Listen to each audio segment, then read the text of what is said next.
Hi and welcome back to Cheeky Crypto, and today guys we are taking another look at Elrond and the EGLD token. In this video we're going to give you our 5 reasons why we think EGLD is worth investing, and both myself and Chris have invested in EGLD recently. We are getting fantastic staking rewards and all that kind of good stuff from the project, and we kind of want to give you our kind of top 5 reasons as to why we think this is worthy of an investment. So as always, if you find this useful and informative, do go ahead and smash that like button. If you're not yet subscribed to the channel, then do go ahead and subscribe. By being a subscriber here, you will be kept up to date with all of the videos and live streams that we do here at Cheeky Crypto. Chris, anything you want to add before we dive straight on into these 5 reasons? No, I'm really starting to love this project, like, more and more. Like, I'm big on VeChain, I'm big on ADA, big on XRP, XLM, and all of the other ones. But this one, I don't know. It was recommended to us, and I've bought right into it. Absolutely, it's a fantastic project. So let's get on into reason number 1. So our first reason, guys, is all about the Elrond team. Now, like always, when we first evaluate a project, we always like to dig into the team and find out what's going on there. Are they a strong, well-knit team, and are they able to push this thing further forward? And it's usually one of the starting points, isn't it, Chris? We try not to overlook the teams, and it's fantastic to see such a diverse team here for Elrond. Yeah, completely agree.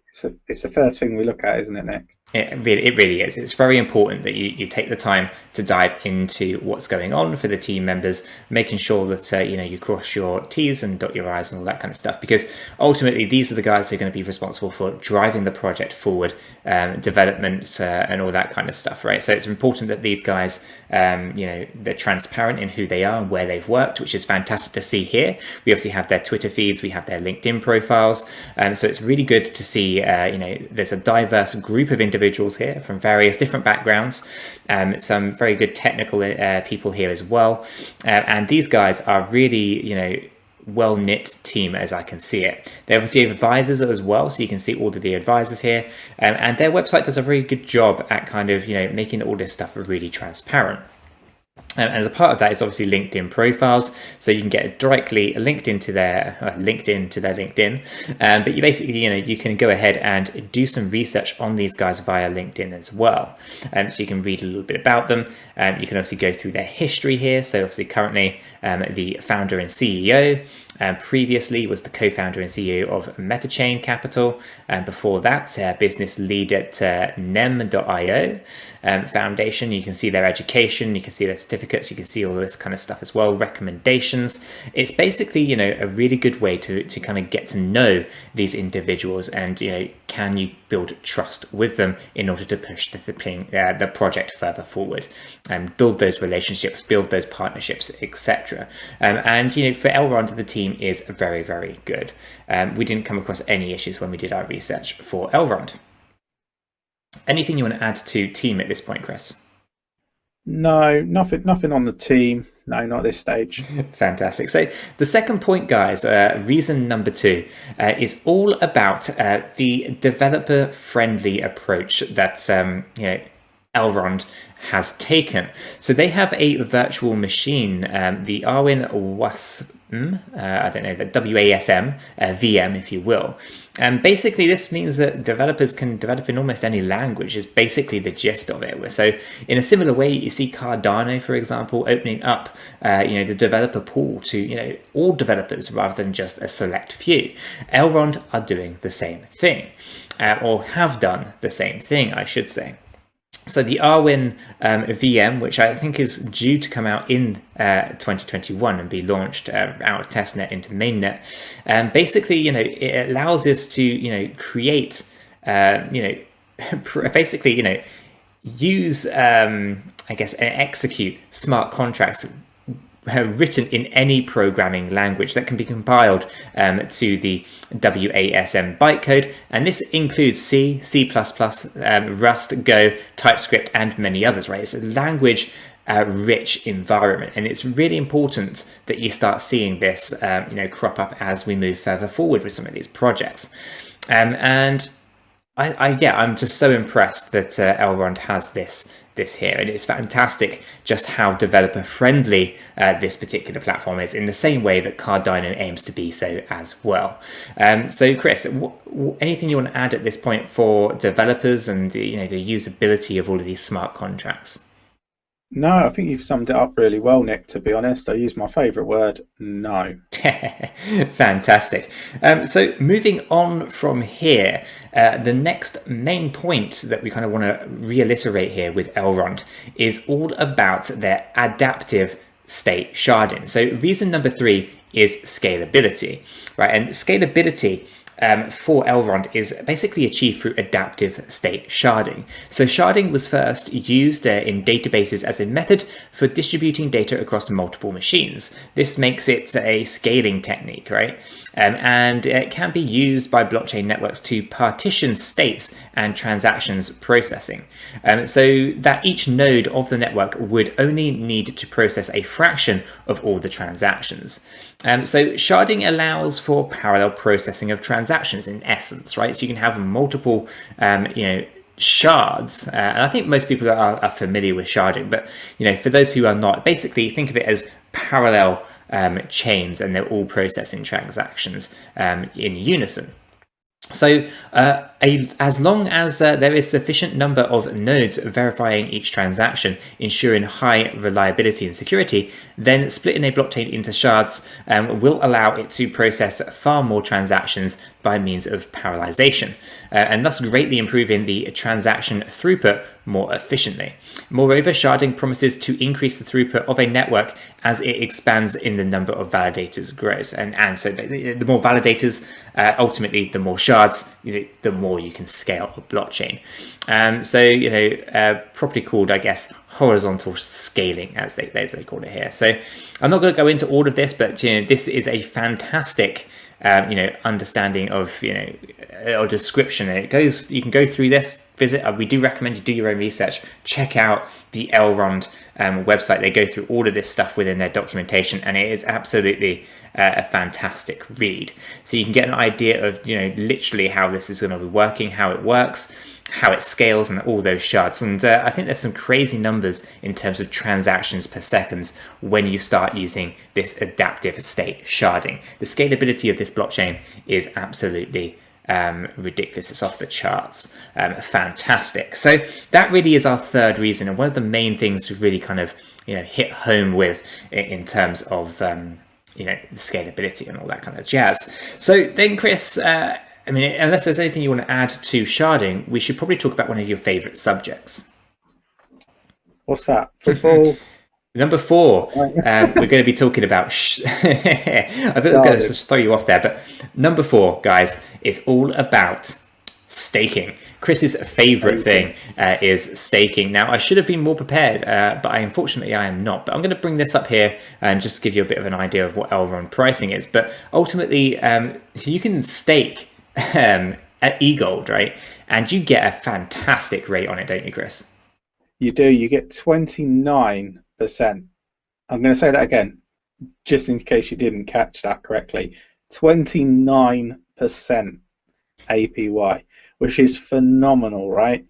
So basically, you need to have a minimum of 10 EGLD tokens to be able to stake. They're, I think, about 38 $38 exactly. Yeah, that's exactly what I've got on the screen behind you. Not that you can see that, but it's $38.63 currently as at the point of recording this video. And yeah, as Chris was saying here, you need a minimum of 10 in order to start staking, but you do get that massive 29% APY, which is absolutely fantastic. So yeah, go for it, Chris. Well, I was going to say, so one thing to add, so it's slightly different to most staking pools that I've used in the past, in the regard that you kind of, first of all, go into a bit of a waiting room for I think it's 10 days, and it's at a reduced rate, right? But it's still 19.9% 0.9% APY for those 10 days. Then you go into the main pool and you get your 29%, which is just phenomenal, right? But you are talking what, a $400 investment roughly, because you probably want more than 10, for fees for moving it and that sort of jazz, right? From moving it from whatever marketplace you purchase it from. So, with that said, it's probably a minimum of $400 investment, to get started. That's kind of the minimum that I would choose to do. I mean, there's nothing wrong with just holding it and not staking it, but to not stake when you're going to be offered 29% is criminal in my view. You've got to make your money work for you. You know what I mean? Absolutely. So, staking is a fantastic concept that I think many are familiar with now. For the newcomers, I think Elrond do it quite easily. If you just go to wallet.elrond.com, they kind of walk you through exactly what you need to do to delegate it and stuff like that. Minimum is 10, and that's specific to Elrond. That isn't the case for other tokens, but Elrond, I think I think staking is absolutely worth it, and that's why it made it into number 4 ultimately. It's one of those really great, fantastic things that you're going to get if you hold EGLD. So then, Chris, I guess moving from staking, we go ahead and talk to our 5th point, right? Our 5th point is all about price. So obviously I have the price chart up here behind me from crypto.com. We can see obviously when I loaded this web page, I'll just give it a quick refresh, see what it pops up at. $39.08 currently, right? So this thing has had a 14% increase today in the last 24 hours, which is really good to see as well. Now the main, I guess, reasoning behind the price for us and why we called this out as the 5th reason is the maximum supply, right? And now depending on what resource you go to, it gives you a different number, right? So this is the worst case I've seen the maximum supply being. So I think there's a data feed issue somewhere, but crypto.com I would think would be a pretty decent source for the maximum supply. This shows it at 31.42 million tokens, right? So only a mere 10 million more than Bitcoin, right? So straight away we know we're in that kind of realm of things when it comes to EGLD. The main differences though is that EGLD actually has a pretty decent scalable blockchain technology behind it, whereas Bitcoin, being the first, unfortunately is relatively slow, has some issues in terms of that kind of stuff, but is a great store of value. But when you start comparing Elrond to Bitcoin in terms of the sheer number of tokens, this thing is going to be super valuable when those tokens get mined, right? So currently we have a circulating supply of 16.6 million, and yet the maximum is 31, at least according to this. We have obviously heard that it's 21 million, same as Bitcoin in other places. But I've just gone with this one because it's the highest number. So therefore the worst case price-wise. This thing has huge potential to really go up in value over the years. I've seen people do, other analysts out there talking about Elrond potentially going up to $500 in 2021, which I would not mind that at all. So I think it's going to be incredibly interesting to hold this token over the years. I personally will quite happily hold Elrond and EGLD for 5, maybe even 10 years to see how this thing matures. So pricing is interesting. I'm also going to load up this, which is the Elrond chart to USD. Okay, so EGLD to USD. We can obviously see lots of price movement recently, and it was only really in November this thing was about $10 or so, and really has started gearing up. I put a fib retrace on here so we can see the kind of momentum that this thing is getting, and it's been doing incredibly well with lots of consolidation around $21 and really started to take it off from there. We have some price targets that go with this in the short term, Chris, and these are $42 to start with, moving up to $62, and then we're hitting $83 and $96 at the top end. Now that is not the limit to how far this thing can go. It can go a lot further than that. Like I said, people are talking about $500 in 2021, but looking at the technicals just in this short period of time, these are the price targets that are in the very near future, impossible for EGLD. So really one to watch out for, guys. I think this thing is going to seriously catch a lot of people off guard. It has a low supply, it has great technology, and I think it's going to be an absolute stormer for 2021.